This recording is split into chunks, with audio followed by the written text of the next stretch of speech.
Hello everyone, my self Ajay Kumar. दोस्तों, इस video को एंड तक जरूर देखना क्योंकि वीडियो की एंड में अब राउंड 1 के बाद की आगे की स्ट्रेटजी बताने वाला हूं, जिससे आपका बहुत फ़ायदा होगा। क्योंकि इस साल काउंसलिंग के रूल्स बदलने से एक नुकसान ऐड हुआ है तो एक फ़ायदा, मैं आपको दोनों बताने वाला हूँ। कल नीट 2023 राउंड 1 काउंसलिंग का रिजल्ट आ गया।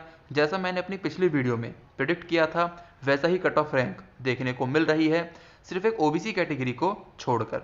ऐसा इसीलिए क्योंकि मैंने कहा था कि कट ऑफ कई सारे फैक्टर्स पर डिपेंड करती है। उन फैक्टर्स में से मैंने ये फैक्टर ऐड नहीं किया, शायद मेरा ध्यान नहीं गया कि ओबीसी कैंडिडेट्स हर साल सबसे ज़्यादा तेज़ी से बढ़ते जा रहे हैं।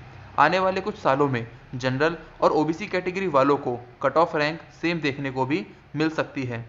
इस साल भी इन दोनों कैटेगरी जनरल और ओबीसी में कट ऑफ रैंक में सिर्फ 600 रैंक का ही डिफरेंस है। तो सबसे पहले हम राउंड 1 का रिजल्ट देख लेते हैं, फिर राउंड 2 का कट ऑफ भी प्रिडिक्शन मैं आपको बताऊंगा। जनरल कैटेगरी के लिए 19,396, OBC category 19,977, EWS category 21,591 rank, SC category 1,13,000, ST category 1,14,074 rank. और जो राउंड 2 में जाएगा, मैंने इस बार सारे फैक्टर्स को ऐड करके एनालाइज करके उसके बाद ये वीडियो बनाया है, वरना रिजल्ट तो कल ही आ गया था। मैं कल भी कुछ भी राउंड 2 का प्रोडिक्शन बता देता, लेकिन एनालाइज करने में मुझे कुछ टाइम लग गया। राउंड 2 में जनरल कैटेगरी के लिए 21,500 rank, OBC category 22,000 rank, EWS category 23,500 rank, SC category 1,15,000 और एसटी कैटेगरी के लिए 1,50,000 रैंक तक इस बार राउंड 2 में जा सकता है। इतने तक जाने की पॉसिबिलिटी है। अब बात करते हैं आगे की आपकी स्ट्रेटजी क्या होनी चाहिए। इस साल से क्या रूल आया है कि इस बार से स्टूडेंट्स अपनी सीट अपग्रेड करवा सकते हैं।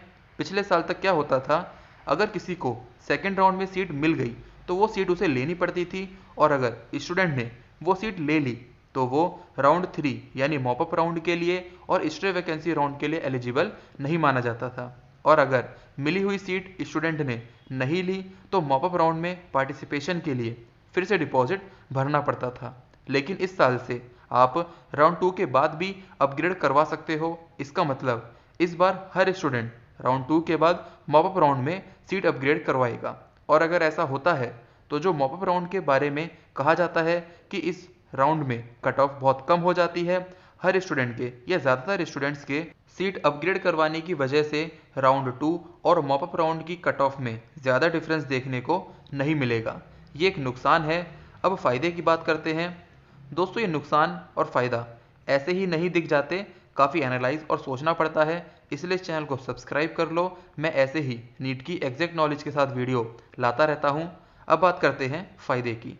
अभी एक रूल आया है कुछ दिनों पहले कि अगर किसी को स्ट्रे वैकेंसी राउंड में कोई सीट मिलती है तो वो उसे लेनी पड़ेगी, वरना वो अगले साल का नीट नहीं दे पाएगा। फिर उसके अगले साल का नीट वो दे सकता है।